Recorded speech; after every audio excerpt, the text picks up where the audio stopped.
आप लोग डाउट पूछ सकते हैं।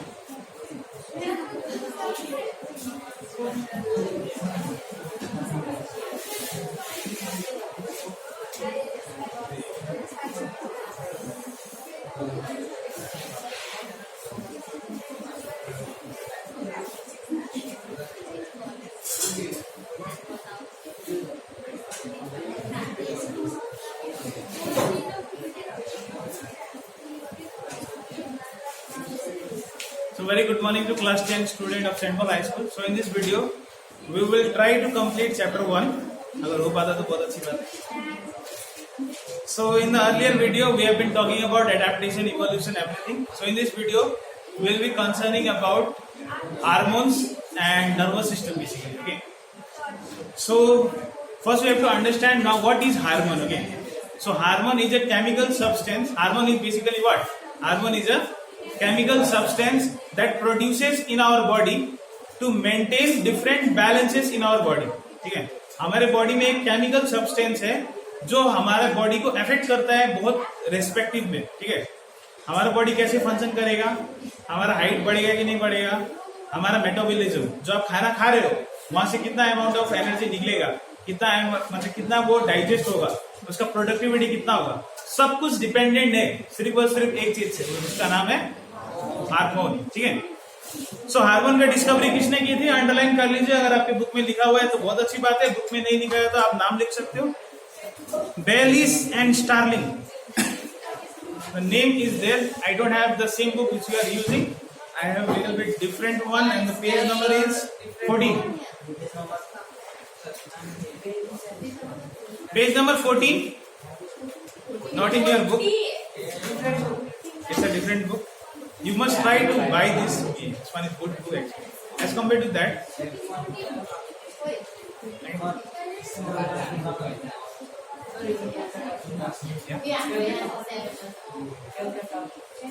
Calcutta book house publication. Publication name. You can consult with the earlier class 10 students. They have this.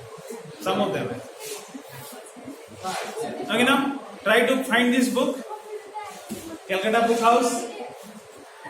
This book you can find from the students of St. Dominic's School, or our earlier students also have some of them have this book. You can consult them. Okay, this book is good one. Good one मतलब आपकी book में जो information है same ही information है, पर इसमें थोड़ा सा ज्यादा है, थोड़ा अच्छे वे में रिप्रेजेंटेड है। ठीक है, मैं प्रीफर करता हूँ ये बुक। ठीक है, समझते हैं आगे।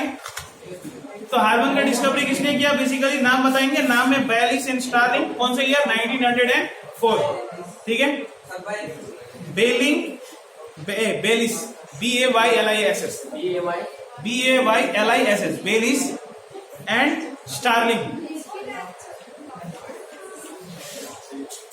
ओके, तो ये तो हार्मोन के डिस्कवरी के बारे में बात हुआ। अब हम बात करने वाले हैं हार्मोन कैसे होता है, थोड़ा एक ब्रीफ इंट्रोडक्शन समझ लीजिए। हार्मोन का काम क्या क्या होता है।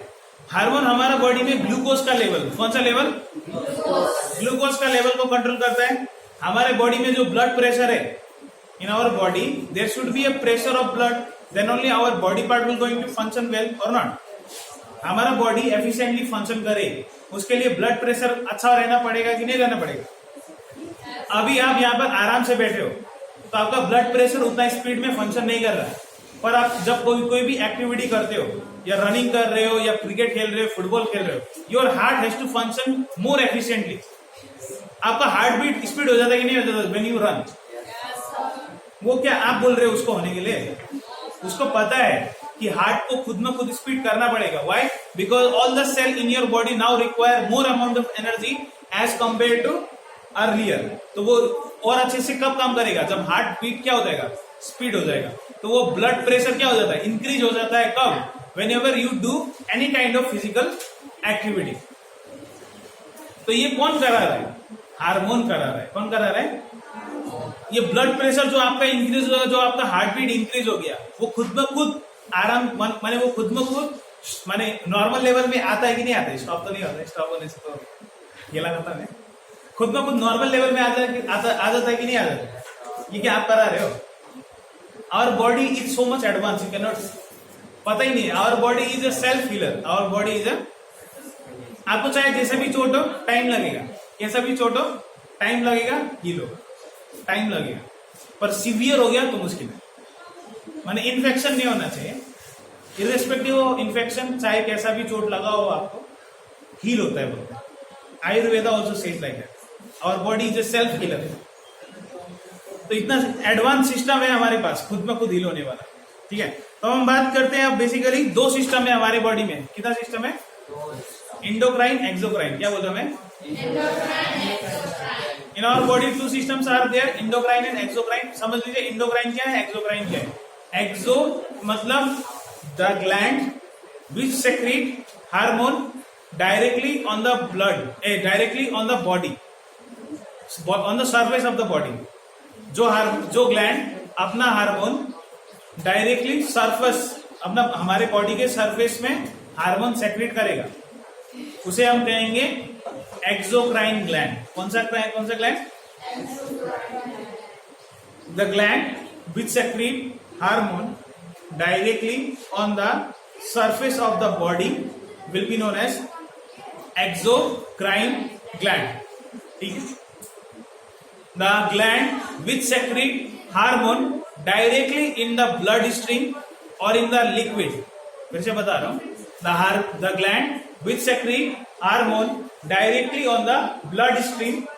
हमारे शरीर में हर जगह ब्लड जा रहा है कि नहीं जा रहा है, तो वो एक स्ट्रीम है, मतलब एक नदी की तरह है। उसमें भी कोई ग्लैंड डायरेक्टली हार्मोन रिलीज करता है ताकि एक जगह से दूसरा जगह हार्मोन पहुंच जाए। तो या तो वो ब्लड स्ट्रीम में रिलीज करेगा, या तो वो कोई लिक्विड, हमारे बॉडी में वाटर भी है और भी बहुत सारे लिक्विड है, तो उस लिक्विड में भी हार्मोन रिलीज हो सकते हैं, और उसको बोलेंगे exocrine, endocrine gland. Some of the gland which work like both. कुछ ग्लैंड है हमारे बॉडी में जो बोथ वे में काम करते हैं। Example pancreas. कौन? Pancreas is an example which work in both ways, endocrine and exocrine. ठीक है, ये बात नोट कर लीजिएगा, इंपॉर्टेंट है।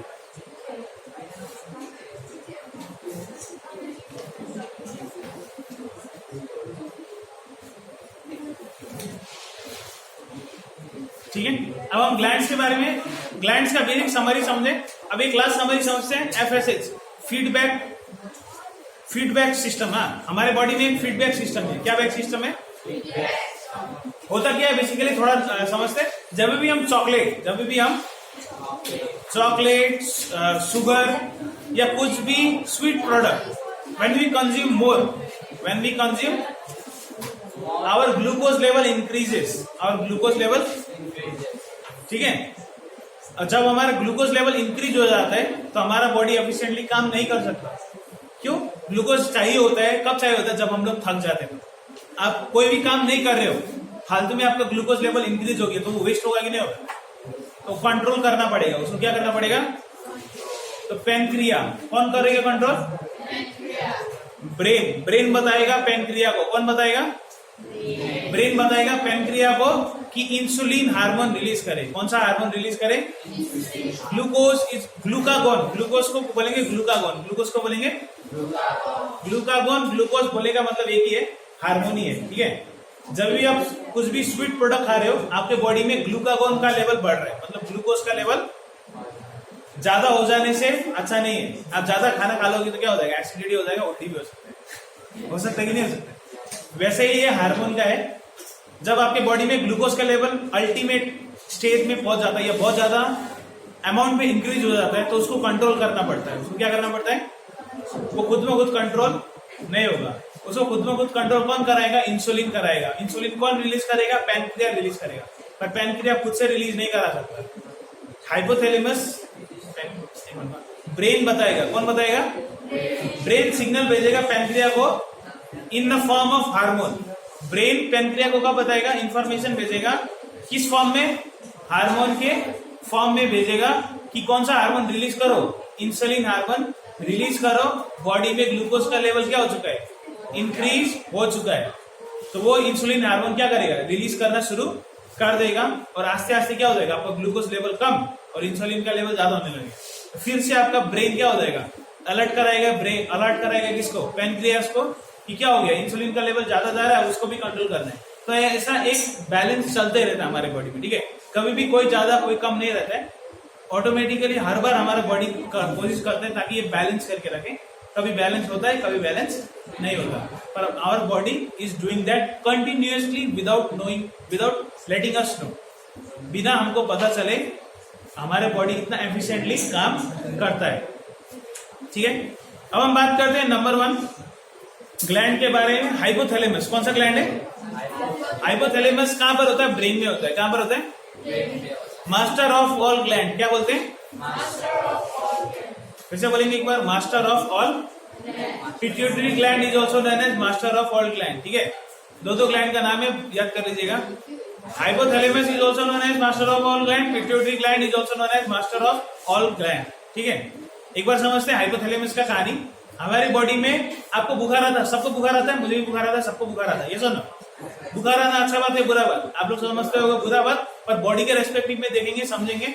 जब भी हमारे बॉडी में पैथोजेंस या बैक्टीरिया, फिर से बता रहा हूं, जब भी हमारे बॉडी में पैथोजेंस, बैक्टीरिया या पैरासाइट अंदर चला जाता है, बॉडी के अंदर चला जाता है, हमें पता चलेगा?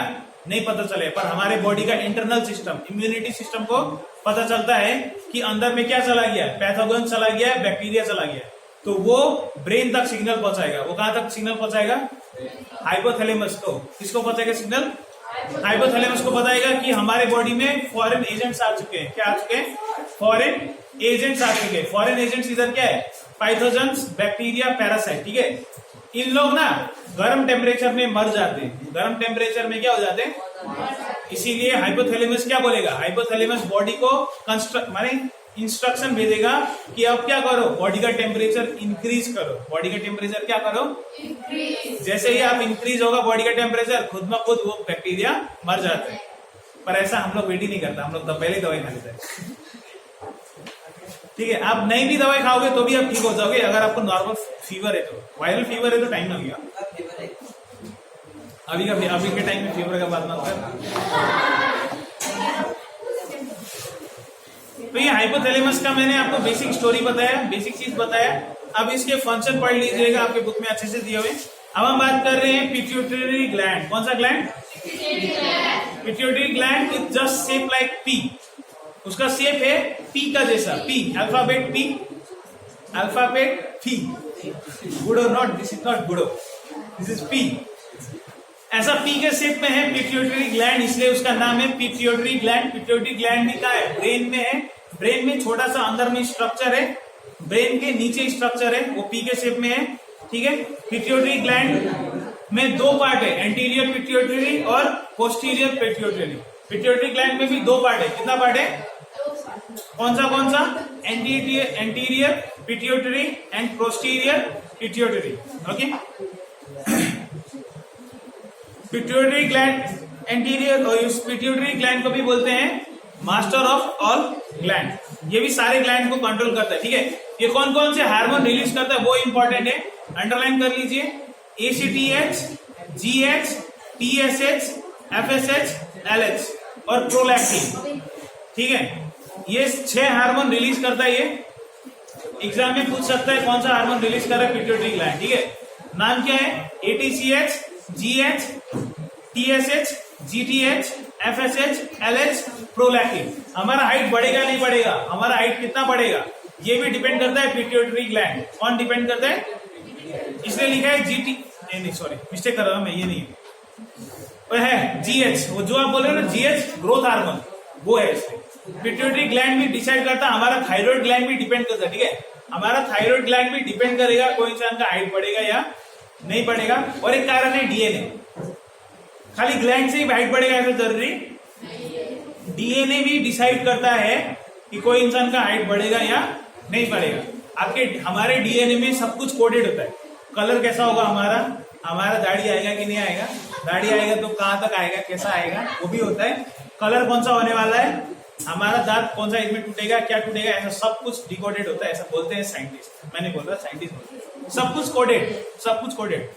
कैसा शेप होगा, हमारा हाइट कितना होगा, हमारा फोरआर्म्स कैसा होगा, हमारा शेप क्या होगा, कैसा होगा, सब कुछ कोडेड होता है हमारे DNA में। ठीक है, even colour of the hair also, even eyes colour होता है, सब कुछ कोडेड होता है DNA में। ठीक है, आपका हाइट क्या होगा, आपका आई का कलर क्या होगा, आपका हाइट कौन सा इसमें कितना होगा, सब कुछ कोडेड होता है DNA में। पर डिपेंड करता है, खाली डीएनए से भी नहीं होता है। कोई इंसान का हार्मोन भी डिपेंड करता है। हार्मोन ज्यादा होने से उस इंसान का हाइट ज्यादा होगा, हार्मोन कम होने से उस इंसान का हाइट उतना ज्यादा नहीं बढ़ेगा। ये कौन ज्यादा का एज अ डॉक्टर बोलते हैं, ठीक है। या मैं डॉक्टर नहीं हूँ, तो आपको बेसिक इन्फॉर्मेशन समझ में आया होगा शायद।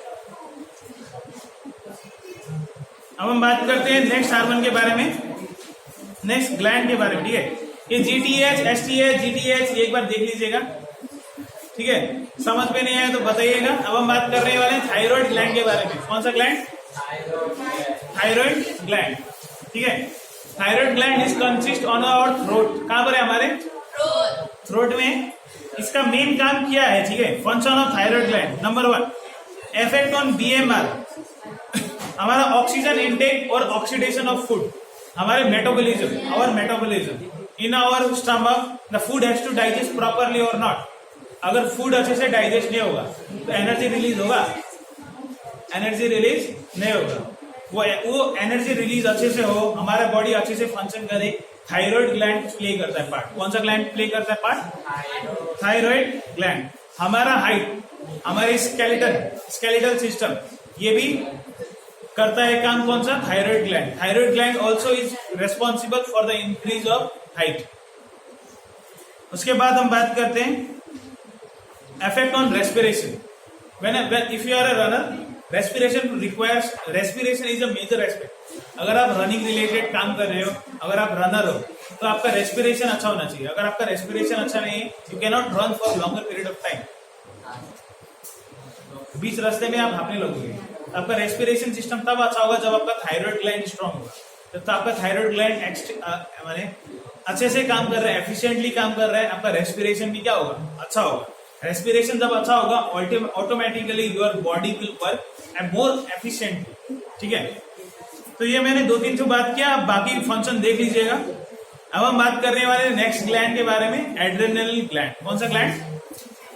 Adrenal gland. Adrenal gland release करता है एड्रेनलिन। कौन सा हार्मोन का नाम है? एड्रेनल ग्लैंड कौन सा हार्मोन रिलीज कर रहा है?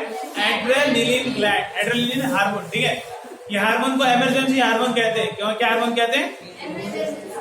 इमरजेंसी हार्मोन मतलब क्या? जब भी कोई भी स्टेट ऑफ इमरजेंसी होगा, मतलब इमरजेंसी का सिचुएशन होगा, हमारे बॉडी में ऑटोमेटिकली ये हार्मोन रिलीज होने वाले। ऑटोमेटिकली, आपको बोलना नहीं पड़ेगा। आपका हार्ट बीट फास्ट हो जाएगा, क्योंकि आप देखना, आप जब भी डर जाते हो, आपका हार्ट बीट फास्ट हो जाता है। आपको गुस्सा आता है, आपका हार्ट बीट फास्ट होता है। आपको जब गुस्सा आ रहा है, एंगर हो रहा है, तो भी आपका हार्ट बीट फास्ट हो जाता है। जब आप रनिंग कर रहे हैं, आपका हार्ट बीट फास्ट हो रहा है, तभी भी एड्रेनलिन काम कर रहा है। Anger, aggression, fight, anger, aggression, fight, इन तीनों स्टेट में आपका एड्रेनलिन पीक में होता है। पीक, आपको किसी से झगड़ा करना है, आपको गुस्सा है ना, आप ना देखना, आपके पास जितना एनर्जी नहीं है, उससे भी ज्यादा इंसान, उससे आपके पास जितना कैपेबिलिटी नहीं है, आपके पास जितना कैपेबिलिटी है, उससे भी ज्यादा कैपेबिलिटी वाले इंसान के साथ आप फाइट करने के लिए रेडी हो जाओगे। कब बोले तो? जब आपको गुस्सा होगा तब। दिस इज फैक्ट, ये फैक्ट है। आप मेरा बात मानो है ना मानो, you will face this in your life. आपको जब गुस्सा होगा, आपको कैपेबिलिटी हो या ना हो, आपसे मोटा हो पतला हो, मैटर नहीं करेगा। कब? जब आपको आएगा गुस्सा। At that time what happen actually, what is happening actually, internal system is working more efficiently. आपका जो अंदर सिस्टम है, एड्रेनलिन हार्मोन रिलीज करने लगता है। एड्रेनल ग्लैंड कौन सा हार्मोन रिलीज करेगा? Adrenaline, okay. तो वो जब रिलीज होता है, तो हमारा बॉडी एक अल्टीमेट फॉर्म में पहुंच जाता है। आपने एक मूवी देखा होगा उसका, वो एक मूवी है ना साउथ का, वो मतलब वो क्या, अरे वो मूवी का नाम क्या था? उधर हीरो के पास थोड़ा देर के लिए सुपर पावर जैसा पावर आ जाता है, थोड़ा सम सेकंड, या something is there. Yeah, one movie is there. I'm not joking. In South Indian, there is one movie. In that movie, the whole concept of movie is there कि एक drugs होता है, वो drugs को जो भी लेगा इंसान, for some minute, 5 minutes या लेगा होगा, वो इंसान में सुपर पावर आ जाता है। Yeah? Which movie? Yeah, that one. International Rowdy. Yes, this one name. Nice one. So in that movie, the same concept has applied. ये एक्चुअली एड्रेनलिन हार्मोन को पीक में पहुंचाते हैं। मतलब एड्रेनलिन हार्मोन से तो आपका एनर्जी आता है, आपको जोश भी आएगा, दम भी होगा, मार दोगे आप किसी को भी, ठीक है। पर वो उसका लेवल और एक्सट्रीम कर देते हैं, ठीक है। तो इसलिए एड्रेनलिन हार्मोन को बोलते हैं क्या, इमरजेंसी हार्मोन। समझ में आया होगा। इसके फंक्शन देख लेते हैं, 2-3 function. Number 1, it affects blood pressure. ये क्या कंट्रोल करता है, ब्लड प्रेशर को ज्यादा भी कर सकता है, ब्लड प्रेशर को कम भी करा सकता है। उसके बाद इफेक्ट ऑफ रेस्पिरेशन, हमारा रेस्पिरेशन को रेट को इंक्रीज भी कर सकता है। हमारा जो रेस्पिरेशन का रेट है उसको क्या कर देगा, इंक्रीज भी करा दे सकता है, डिक्रीज भी करा सकता है, ठीक है। और उसके बाद इफेक्ट्स ऑन स्केलेटल सिस्टम, हमारा जो स्केलेटल सिस्टम है, हमारा जो कॉन्ट्रैक्टिबिलिटी है, कॉन्ट्राबिलिटी है, और जो भी स्केलेटल सिस्टम है वो और ज्यादा एफिशिएंटली काम करने लगता है। कब, जब एड्रेनलिन हार्मोन हमारे बॉडी में रिलीज होता है तब, ठीक है। 3 फंक्शन हमने बात किए, बाकी के फंक्शन आप लोग देख लीजिएगा। अब हम बात कर रहे हैं नेक्स्ट ग्लैंड के बारे में, पैनक्रियास। कौन सा gland, pancreas is just a famous gland. It is work both, it is known as mixed gland. Pancreas को क्या कहते हैं, क्यों मिक्स्ड ग्लैंड कहते हैं, क्योंकि ये एक्सोक्राइन वे में भी काम कर रहा है, एंडोक्राइन वे में भी काम कर रहा है, ठीक है। इसका मेन काम है कंट्रोल द ग्लूकोज लेवल। खाली ग्लूकोज का लेवल नहीं है, ये ब्लड प्रेशर भी कंट्रोल करता है, ये आपका वो भी मतलब और क्या था, रेस्पिरेशन का सिस्टम भी कंट्रोल करता है। रेस्पिरेशन नहीं होगा सकता, पर ब्लड प्रेशर है और आपका है ग्लूकोज लेवल और इंसुलिन का लेवल भी कंट्रोल करता है। कौन, पैनक्रियास, ठीक है। अब हम बात करते हैं नेक्स्ट ग्लैंड के बारे में। नेक्स्ट ग्लैंड कौन सा है, बस क्या, ठीक है। बाकी ये ग्लैंड आप लोग एक बार देख लीजिएगा। अब हम बात करने वाले हैं नेक्स्ट सिस्टम के बारे में। चैप्टर खत्म कर रहे हैं इसलिए थोड़ा ये जल्दी जल्दी कर रहा हूं। If you have doubt you can ask me the doubt, you can go through the remaining glands which I have missed. Now we are talking about 2 system, nervous system and reflex actions, okay. बस chapter खत्म होने वाला, ये basic चीज है, ठीक है। बाकी जो हार्मोन है उसके बाद बारे में आप पढ़ लीजिएगा, डाउट होने से पूछेगा। कुछ हार्मोन मैंने स्किप किया, जानबूझ के स्किप किया ताकि आप लोग घर में जाके पढ़ो। सब मैं पढ़ा दूंगा तो फायदा क्या, ठीक है। कुछ हार्मोन और कुछ ग्लैंड हमने नहीं बताए, आप लोग खुद पढ़िए। आप लोग क्लास 10 में सब मैं बता दूंगा, आपका काम नहीं रखेगा। एक बार प्लीज गो थ्रू दैट। ऐसा नहीं है मैं नहीं बताऊंगा, आप लोग पढ़ के आइए, एक बार आपका डाउट पूछ सकते हो। I have left that portion only for doubts. आप लोग पढ़िए उस चीज के बारे में, क्या समझ में आता है, क्या समझ में नहीं आता, ठीक है। अब हम बात करने वाले हैं नर्वस सिस्टम के बारे में। कौन सा सिस्टम, नर्वस सिस्टम पता है क्या होता है? It consist of brain, spinal cord. Brain, spinal cord, ये आपका पीछे बैकबोन है ना, ये इसमें है स्पाइनल कॉर्ड। क्या है, स्पाइनल कॉर्ड और ब्रेन, ये फॉर्म करता है nervous system. Central nervous system है ये। कौन सा सिस्टम है, सेंट्रल नर्वस सिस्टम। बिना इसका हमारा बॉडी एफिशिएंटली फंक्शन कर ही नहीं सकता। आपका बॉडी में हार्मोन हो या ना हो मैटर नहीं कर सकता। आप इंजेक्ट भी कर सकते हो। क्या कर सकते हो, इंजेक्ट। हमने बोला ना इंसुलिन का लेवल कम होना पड़ेगा, ज्यादा होना पड़ेगा। ऐसा डायबिटीज में एक सिचुएशन ऐसा भी होता है जब हमारे बॉडी में इंसुलिन फॉर्म नहीं हो रहा होता है, तब आपको इंजेक्शन के थ्रू आपके बॉडी में इंसुलिन इंजेक्ट करना पड़ेगा। अगर नहीं इंजेक्ट करते तो आदमी हो सकता है खलास। तो हार्मोन नहीं है तो बैलेंस हो सकता है, पर नर्वस सिस्टम नहीं है तो बॉडी फंक्शन ही नहीं करेगा। बॉडी फंक्शन ही नहीं करेगा, you can that can leads to paralysis also and ultimately death. Our nervous system plays an extremely important work because it makes us aware. ये क्या कर रहा था हमें? It makes us aware of the surrounding and what is happening around us. ठीक है? Nervous system nerve cells से बना है। किससे बना है? In your book very beautiful diagram is there. You can go through that diagram. ठीक है? फंक्शन कैसे कर रहा है, कौन कौन सा पार्ट है, उसमें जो जो इंपॉर्टेंट पार्ट है वो बताता हूं मैं। उसमें सबसे पहले ब्रांच लाइक स्ट्रक्चर आपको दिख रहा होगा, देखिए उसको बोलते हैं डेंड्राइट। क्या बोलते हैं? डेंड्राइट काम करता है रिसेप्शन, रिसीव का काम कर रहा है। डेंड्राइट क्या काम कर रहा है? It receives the various signals from the body. ठीक है, उस सिग्नल को उस एक सेल ने रिसीव किया है, आगे फॉरवर्ड करना पड़ेगा कि नहीं करना पड़ेगा? In that cell you can see nucleus also, cytoplasm also, mitochondria also. देखो दिखेगा आपको, देखो दिख रहा है आपको? उसके थोड़ा नीचे आ जाइए, आपको एक अजीब सा स्ट्रक्चर दिखेगा, कुछ ऐसा स्ट्रक्चर दिखेगा, ऐसा जॉइनिंग स्ट्रक्चर दिखेगा कुछ। इसको मेलिन शीथ कहते हैं। क्या कहते हैं? Myelin sheath. इसको क्या बोलते हैं? Myelin sheath. क्या बोलेंगे? Myelin sheath is made of fat. ये किससे बना हुआ है? फैट से बना हुआ है। एक्चुअली जो भी नर्व सेल रिसीव करता है सिग्नल, उसको वो इलेक्ट्रिक सिग्नल में कन्वर्ट करता है। किसमें कन्वर्ट करता है? आप अगर इलेक्ट्रिसिटी टच करते हैं, आपको झटका लगेगा, आपको चोट लग सकता है कि नहीं लग सकता? तो सेल तो इतना नाजुक है, तो सेल को भी तो चोट लग सकता है ना। तो वो इलेक्ट्रिक सिग्नल रिसीव करता है और उसको जंप करके पहुंचाएगा। ये डायरेक्टली पास नहीं कराता। वो जो इंफॉर्मेशन रिसीव करता है, ये जो आपको गैप दिख रहा है छोटा छोटा, उसे नोड ऑफ रेनडियर कहते हैं। क्या कहते हैं? Node of reindeer. इससे जंप करा करा के वो एंड में पहुंचा के सिग्नल पहुंचाएगा। उसके बाद वो सिग्नल कन्वर्ट होगा केमिकल में, और उसके पीछे भी लगा होगा एक नर्व सेल। ऐसा एक चेन बना होता है, और इससे एक इंफॉर्मेशन एक सेल से दूसरे सेल होते होते स्पाइनल कॉर्ड तक पहुंचेगा। स्पाइनल कॉर्ड से ब्रेन में पहुंचेगा। ब्रेन से प्रोसेस होगा, वापस मोटर नर्व्स में जाएगा। क्या जाएगा? Motor nerves. Motor arms, four arms. ये फोर आर्म बोलते हैं ना। फोर आर्म्स कौन से?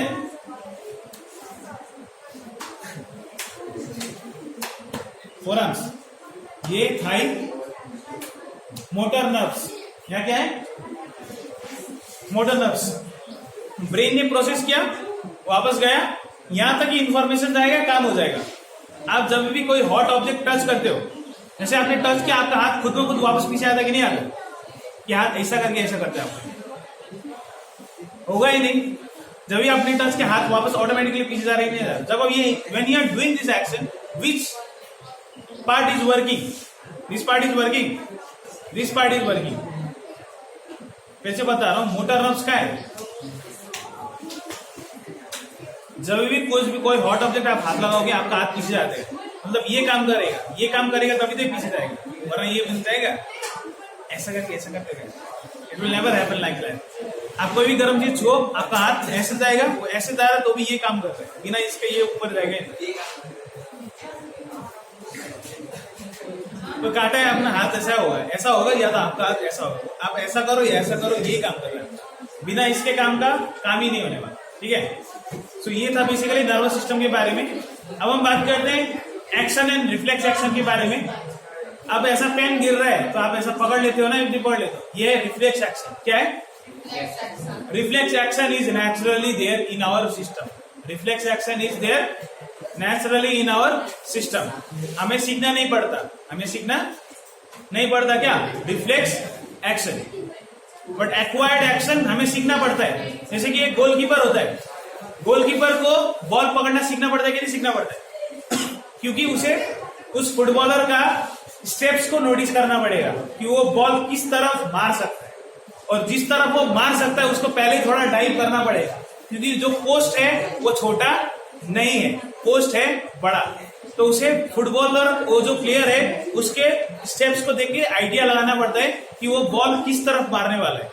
तो उसे अगर आइडिया वो इस तरफ मारने वाला है, तो वो थोड़ा सा पहले डाइव करने के स्टेट में आ जाता है कि मुझे इस तरफ ड्राइव करना है, तभी वो अल्टीमेटली ड्राइव करेगा और वो बॉल को सेव कर पाएगा, वरना वो सेव कर पाएगा। अगर कोई क्रिकेटर है, बॉल किया, कैच उठाया हवा में, तो ड्राइव करके बॉल पकड़ना पड़ेगा। तो ड्राइव करके बॉल पकड़ना एक बार में सीखता है? नहीं सीखता, उसे कंटिन्यूअस प्रैक्टिस करना पड़ता है। जो गोलकीपर होता है वो ऐसे सेव कर लेता है कि गोल, उसे प्रैक्टिस करना पड़ता है, मतलब वो एक्वायर्ड है। कुछ एक्शन एक्वायर्ड होता है। There are some reflex action which we can acquire by continuous practice. ठीक है, ऐसे बोलते हैं acquired action, and some of them are reflex action. ठीक है, और कुछ कुछ पार्ट है इस लेसन में, आप लोग गो थ्रू कर सकते हो। This all for today, thank you.